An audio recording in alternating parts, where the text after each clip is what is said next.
새해가 밝았습니다. 한국 뉴스를 보니까 새해 첫날 많은 분들이 새 마음을 가지고자 산에 오른다 그래요. 그래서 서울의 유명한 산이 인왕산도 있고 북한산도 있고 또 남산도 이러는데 산에 많이 올라서 야호 하면서 또 산의 전기를 받는다 그래요. 그러면서 새해 복을 기원한다고 그렇습니다. 여러분, 우리는 하나님의 산에 올랐습니다. 하나님의 산에 올라서 준비된 올 한 해 여호와 이레의 큰 복을 받아 누리게 되기를 주 이름으로 축복합니다. 여러분, 하나님은 참 좋으신 분이에요. 아멘. 따라합시다. God is so good. 아멘이십니까? 시간이 허락하면 좋으신 하나님을 한번 불렀으면 좋겠습니다만, 왜냐하면 지난주에 제가 창세기 17장 1절 말씀을 드렸죠. 99세 때에 하나님이 아브라함에게 나타나셔서 이르시되 나는 전능한 하나님이다. 너는 내 앞에서 행하여 완전하라. 그래서 하나님께서 그의 이름을 계명해 주시잖아요. 아브라함을 존귀한 아버지에서 아브라함 열국의 아버지로 바꿔줍니다. 뿐만 아니라 놀랍게 하나님께서는 너는 네 아내 사라가 아들 낳는다. 사라까지 사라에서 사라로 열국의 어미로 계명해 주면서 아들 낳는다 그럴 때 웃었어요. 엎드려서 웃었습니다. 그럴 때 무슨 소리냐? 아들 낳는데 그 이름을 이삭이라 하라. 이삭의 뜻은 바로 뭡니까? 웃음이에요. 우리 한번 인사합시다. 올해에 웃는 일이 많아지게 되기를 바랍니다. 에이, 무슨 웃는 일이 있겠어. 그런데 걱정하지 마라. 너도 99세고 네 아내도 89세다. 그러나 내년 이맘때 아들을 낳을 것이니라. 이름을 이삭이라 하라. 웃음이라고 지어줬어요. 믿지를 못했어요, 처음에. 그래서 하나님 명하신 대로 그는 할례를 행합니다. 여러분 보세요. 얼마나 확실하게 그냥 아들 낳으라 그러지 않고 이삭이라고 그렇게까지 이름을 지어줬어요. 뿐만 아니라 그 아내 사라에게 또 나타나가지고 웃는 그에게 아들 낳겠다고, 내년 이맘때 아들 낳겠다고. 이 정도 됐으면은 아멘 하고 99세가 됐으니 정신 차려야 되는데, 자 보세요. 20장에 들어가 보면은 그가 그랄 땅에 거하게 됩니다. 그때 아비멜렉 왕이 그 아브라함의 아내를, 사라를 취하게 돼요. 왜? 누이라고 속였기 때문에. 이야, 이게 창세기 12장 25년 전에 이 실수가 되풀이가 돼요. 아니, 전능하신 하나님 만나서 너는 내 앞에서 행하여 완전하라고 그렇게 계명까지 하고 이삭까지 주겠다 그러고 할례까지 행해놓고 참 어처구니가 없다. 따라합시다. 어처구니가 없다. 아직까지 정신 못 차렸네. 우리 한번 인사합시다. 올해는 꼭 정신 차립시다. 이게 우리의 연약함이에요. 지난주에 말씀드렸던 것처럼 내 앞에서 행하라는 것은 내 앞에서 살아야, 나와 동행하자는 거예요. 내 앞을 떠나지 말라는 거예요. 근데 또 떠났어. 완전하라는 것은 두 마음 품지 말고 한 마음을 품으라는데 또 두 마음을 품었어. 이게 우리의 연약함입니다. 아니, 99세가 돼가지고 그렇게 하나님 10번에 걸쳐가지고 만나고 또 만났는데, 아니 이럴 수가 있느냐. 성경에만 10번 나오지 얼마나 많이 만나 주셨겠습니까? 참 이게 우리의 연약한 모습. 도대체 창세기 17장 1절은 어떻게 이루어지겠느냐. 그 말씀은 그냥 공수표가 아닌가. 괜히 하나님이 원하는 바가 아니느냐. 그렇지 않습니다. 아브라함이 실수하고 넘어지고 또 나자빠졌지만 전능하신 하나님께서 반드시 이루시고야 맙니다. 그를 다시 하나님 앞에 오게 하고, 그를 다시 이제는 두 마음이 아니라 단마음을 품고 마음 다하여 뜻 다하여 목숨 다하여 죽으면 죽으리라 이제 순종하는, 하나님만 절대적으로 사랑하는 자로 세웁니다. 그 사건이 바로 뭡니까? 하나님의 약속이 이루어졌을 때, 드디어 창세기 21장 1절에 아브라함이 100세가 되었을 때, 아내가 90세가 되었을 때, 아니 이게 웬일입니까? 이삭이 응행하고 태어나서 온 동네가 놀라고 잔치를 하게 됩니다. 그때 이름을 이삭이라고 지으면서 마치 베드로가 만선 앞에 두 배가 가득하며 그물이 찢어지고 배가 가라앉을 정도가 되었을 때 그 앞에 무릎 꿇고 나는 죄인으로서이다 나를 떠나라고 한 것처럼, 전능하신 하나님이 이루셨구나, 전능하신 하나님이 이루셨구나. 그때부터 그는 결정적으로 이삭을 낳고 나서 바뀌게 됩니다. 여러분, 결정적으로 예수를 만나게 되기를 주 이름으로 축원합니다. 예수 그리스도 안에서 하나님의 약속이 신실하게 이루어짐을 바라보게 되기를 바랍니다. 디모데후서 2장 13절 말씀에 우리는 신실하지 못하지만은 우리 하나님은 항상 신실하셔서 약속하신 바를 반드시 이루어 주시는 것입니다. 22장에 들어와서 하나님은 창세기 17장 1절이 아브라함을 통해서 이루어졌다. 나는 전능하신 하나님이라서 아브라함이 이제는 내 앞을 떠나지 아니하고 정말 내 앞에서 완전하여 마음 다하여 목숨 다하여 뜻 다하여 힘 다하여 사랑한 것을 한번 봐라 하면서 우리에게 실제적인 시청각 교육을 보여주는 겁니다. 아니, 하나님이 이럴 수가 있어? 아들 줄 때는 언제고 이젠 또 아들을 번제물로 바치라니. 창세기 22장 1절 2절에 보면 아브라함을 하나님이 시험하사 네 사랑하는 독자 아들 이삭을 내가 지시한 모레아 땅에 가서 산에 가서 번제물로 바쳐라. 번제는 뭡니까? 각을 떠가지고 완전히 불을 태워가지고 하나님께 올리는 제사입니다. 아니 어떻게 아들을 그럴 수가 있어요? 그런데 아브라함도 희한합니다. 순종합니다. 할렐루야. 가장 이해되지 못하는 그러한 사건 속에 가장 놀라운 창세기 11장 1절이 우와 정말 거짓말이 아니구나. 전능하신 하나님은 반드시 아브라함으로 하여금 하나님 앞에서 행하고 반드시 두 마음을 품지 않고 한 마음으로 하나님을 사랑하는 것을 나타내는구나, 증명해 주는구나. 하나님은 전능하신 하나님이십니다.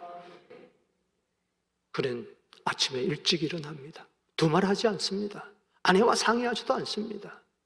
아침 일찍 일어나서 뭐가 그렇게 아들을 불로 태워 죽이는데 좋아가지고 아침부터 일찍 일어나가지고 사환들 끼웁니다. 얘들아 일어나라. 나무 좀 해라. 나무를 한 줌하고 그 다음 불도 준비하고 칼도 준비해라. 이삭을 깨웁니다. 눈이 부시시 일어납니다. 왜요? 갈 데가 있다. 여러분, 이삭의 나이가 얼마일까요? 우리나라 성경에는 창세기 22장 5절에 아이라 그래서 오해를 하는데 뭐 10살, 9살 아닙니다. 어린아이를 어떻게 이렇게 죽이겠어요? 아닙니다. 아이라는 말은 소년이란 말도 되지만 청년이란 말도 돼요. 그래서 유대인들은 이것을 해석하기를 37세로 해석합니다. 왜냐하면 어머니가 127세에 죽었기 때문에 90세에 나와서 127세에 죽었으니까는 이삭의 나이 37세에 죽었기 때문에 바로 그 직전이라는 거예요. 유대인들은 뭐라고 그러는 줄 아세요? 왜 아브라함 175세까지 살았는데 사라는 왜 137세에 죽었는가? 놀래가지고. 왜? 나중에 이야기를 듣고 아니 이 영감 아들을 번제물로 바치려고 그랬어? 그 소리를 듣고 놀래가지고 심장마비로 죽었다. 이제 그렇게 이야기가 있지만은 어떻든 간에 저는 개인적으로 정확하게 나이는 않지만 전후장을 비교해 볼 때 예수님이 33세에 십자가에서 돌아가셨기 때문에 저는 33세 정도 되지 않았을까. 저건 개인적인 견해입니다. 그러나 성경학자들도 30대 전후반으로 많이 이야기를 합니다. 생각해 보세요. 오늘 아브라함이 정말 창세기 17장 1절이 이루어졌구나. 아브라함의 실력이 아니라 하나님의 능력으로 이루어진 줄로 믿으시기 바라는 것입니다. 3일 길을 걸어갑니다. 전혀 후회가 없습니다. 뒤돌아서지 않습니다. 한번 결심한 바 올해 이루시기를 주 이름으로 축원합니다. 누가복음 9장 62절에 쟁기를 잡고 뒤를 돌아보는 자는 하나님 나라에 합당하지 아니하다고 했으니 그는 계속 달려갈 길 달려갑니다. 드디어 모리아 산에 도착했을 때에 오늘 17장 5절에 사환들을 불러서 너희들은 여기 있으라. 우리 이삭과 나는 저 산에 올라가서 예배하고 다시 우리가 함께 오리라. 야, 보세요. 따릅시다. 우리는 누굽니까? 아브라함하고 그리고 아들 이삭이. 아니, 번제로 죽인다고 했는데 어떻게 우리가 다시 내려옵니까? 이게 믿음인 줄로 믿습니다. 하나님이 다시 살리실 줄로 믿었다는 히브리서 11장 아브라함의 믿음을 여기 미리 보여주고 있는 것입니다. 놀랍지 않습니까? 이제 30대 청년 이삭을 데리고 갑니다. 이삭에게는 무거우니까는 그 나무짐을 지고, 또 아브라함은 늙어서 그런지 불하고 칼을 가지고 이제 더벅더벅 올라갑니다. 아무리 생각해도 이삭은 양이 없는 거예요. 번제할 양이 어디 있습니까? 7절에 묻어보니까는 8절 말씀에 그 양은 여호와께서 친히 준비하시리라. 여호와 이레를 이미 이야기하고 있어요. 하나님이 친히 준비한다. 이삭은 묵묵히 드디어 모리아 정상에 올라갑니다. 제단을 쌓고 번제단을 쌓고 그 30대 청년을 결박해가지고 올리는데 가만히 있습니다. 예수님의 순종이죠. 히브리서 5장 8절에 고난으로 순종을 배웠었던 예수님, 가만히 이삭도 있습니다. 드디어 나무를 올려놓고 그 위에 아들을 올려놓고 드디어 칼로 잡으려고 하는 순간에, 불을 피우고 잡으려는 순간에 아브라함아 네 사랑하는 독자 이삭에게 손대지 마라.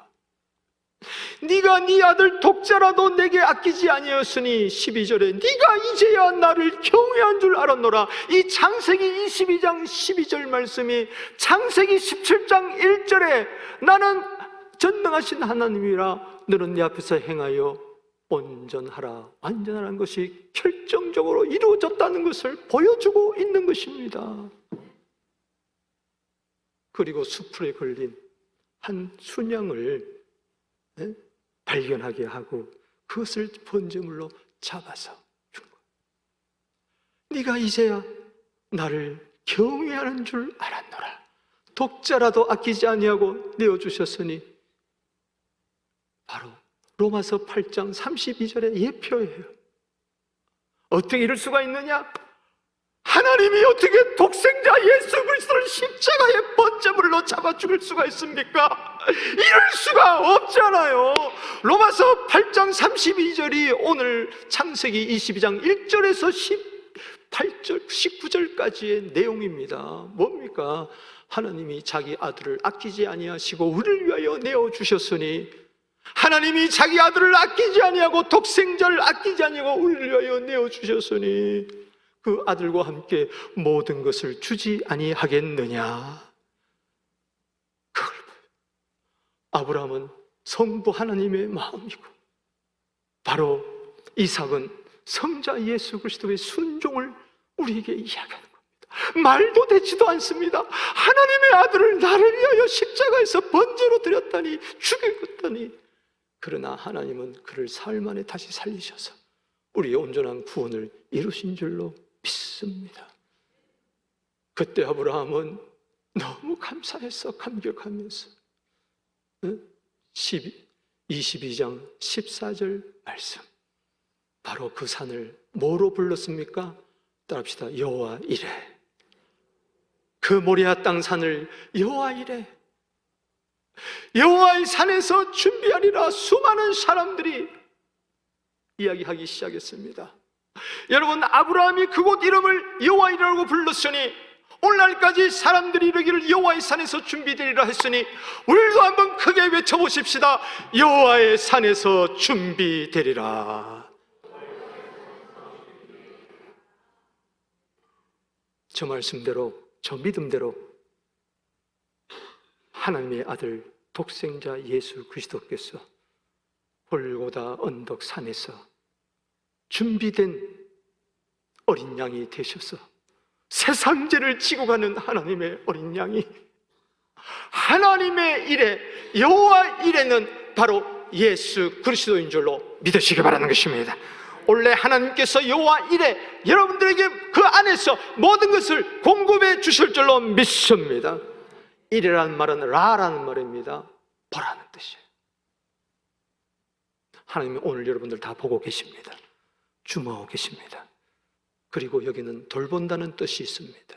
신명기 11장 12절에 연초부터 연말까지 하나님께서 이 땅을 돌보아 주실 줄로 믿습니다. 하나님의 산을 돌보아 주실 줄로 믿습니다. 1년 360일 여러분 무엇을 먹을까 입을까 염려하지 마십시오. 하나님이 다 예비하신 것을 공급해 주실 줄로 믿으시기 바라는 겁니다. 단 예수 그리스도 안에서.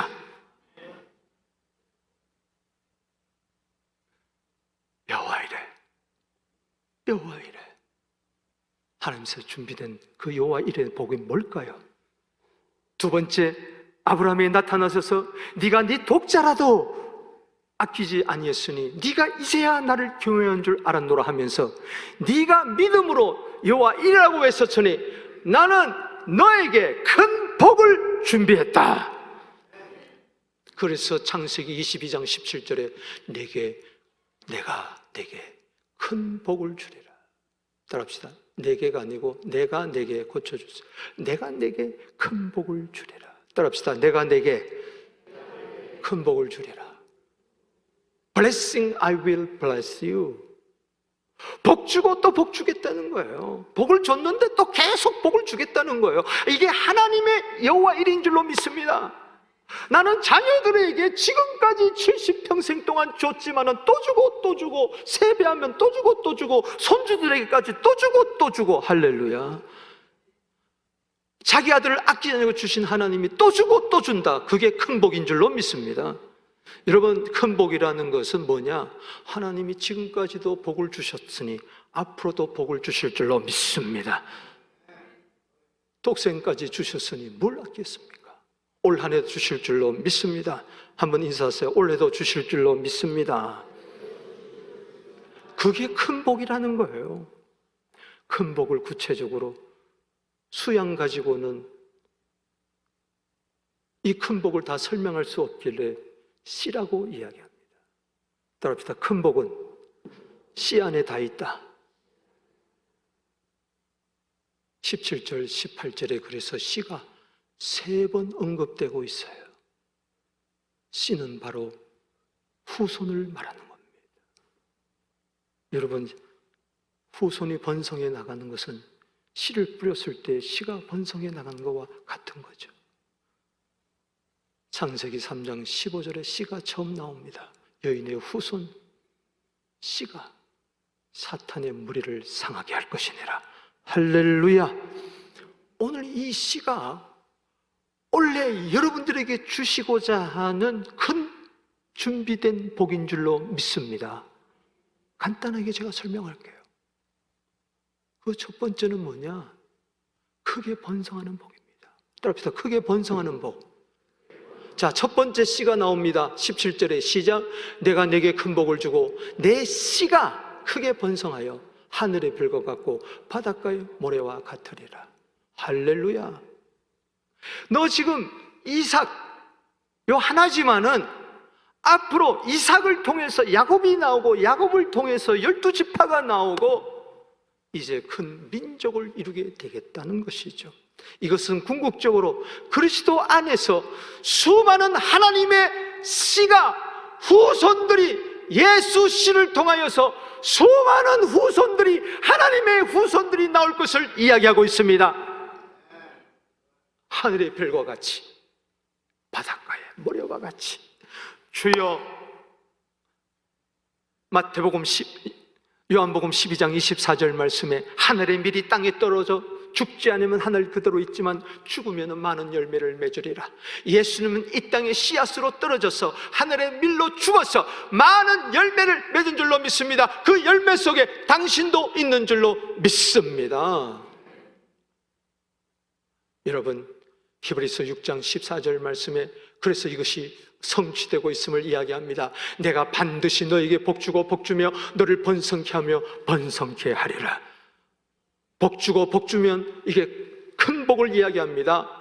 번성하고 번성케 하리라. 크게 번성하게 되라. 이것이 이루어진 줄로 믿습니다. 아브라함과 다윗의 자손 예수 그리스도를 통해 이루어진 줄로 믿습니다. 주여, 올 한 해 우리 교회가 부흥 성장하게 하여 주시옵소서. 수많은 영혼들을 구원하는 교회가 되게 하여 주시옵소서. 이 일에 나를 씨앗으로 사용하여 주시옵소서. 하나님의 말씀의 씨앗, 복음의 씨앗, 축복의 씨앗, 로마서 15장 29절 말씀에 하나님이 그리스도 예수 안에서 충만한 복을 주실 때에 여러분, 이 복이 30배, 60배, 100배, 마가복음 4장 8절에 그렇게 되기를 바랍니다.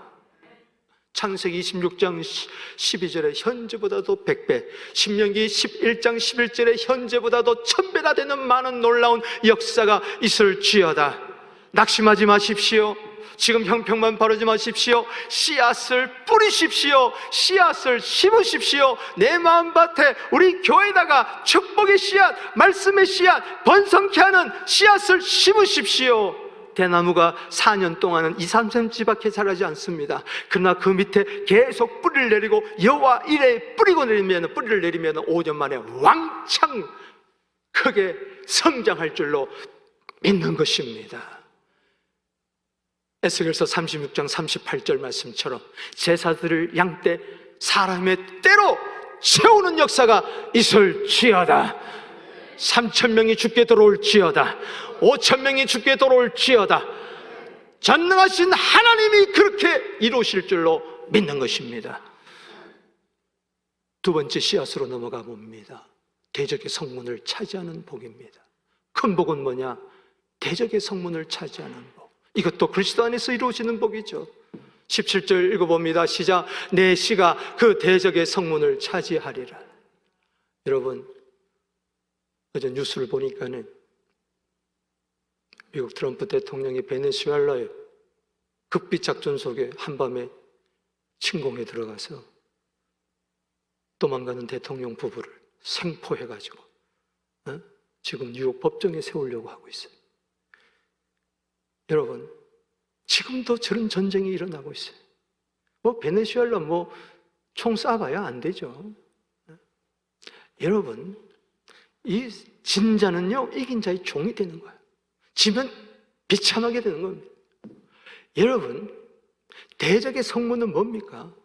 이게 우리 교회가 크게 번성하려고 하면, 여러분들이 크게 번성하려고 하려면은, 따합시다. 귀신은 귀신같이 한다. 크게 번성하는 복을 못 받게 하려고, 여러분들이 큰 복을 못 받게 하려고 어떻게든지 방해하고 막는 거예요. 공격해 들어오는 거예요. 그때 예수 이름으로 대승하게 되기를 주 이름으로 축원하는 것입니다. 마귀를 대적하게 되기를 바랍니다. 어떻게? 예수 이름으로. 골로새서 2장 15절에 예수님은 여호와의 준비된 양이요 씨앗으로서 십자가로 승리하셨나내라. 예수님의 승리가 우리 모두에게 있게 되기를 축복하는 것입니다. 교회는 승리하리라. 마태복음 16장 18절입니다. 내게 이르노니 너는 베드로라. 이 반석 위에 내 교회를 세우리니 음부의 권세가 이기리라. 시몬이라 그러지 않았습니다. 옛 이름 위에 세우는 게 아닙니다. 새 이름, 베드로, 게바, 반석 위에 예수 반석 위에, 내 믿음이 반석 위에 굳게 서게 되기를 바랍니다. 서부교회를 세우리니 서부교회를 음부의 권세가 이기지 못할 줄로 믿습니다. 음부의 권세는 원문에 보면 The Gates of Hades, 지옥의 문들입니다. 지옥의 문짝을 뜯어서 하나님께 갖다 바친 분이 예수님입니다. 그래서 지옥의 성 안에 살았던, 지옥의 나라에, 마귀의 나라에 살았던 수많은 영혼들을 구원해서 하나님께 바친 줄로 믿으시기 바라는 것입니다. 그 안에 내가 있는 줄로 믿으시기 바랍니다.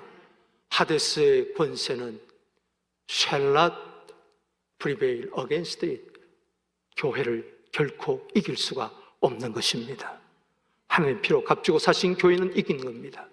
여러분, 맨날 문제만 해결하면서 살지 말고 문제 넘어 진정한 승리가 있게 되기를 바랍니다.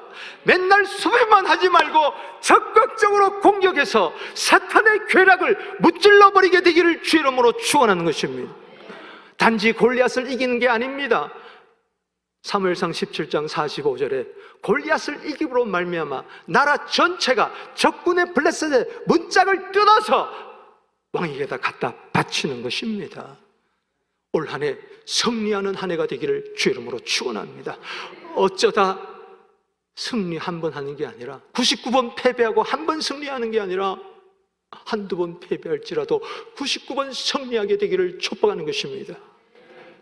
고린도서 15장 57절에 예수 그리스도로 말미암아 승리를 주시는 하나님께 감사하게 될 때에, 로마서 8장 37절에 예수 그리스도로 말미암아 넉넉히 이기는 우리 모두 되기를 주의 이름으로 축원하는 것입니다.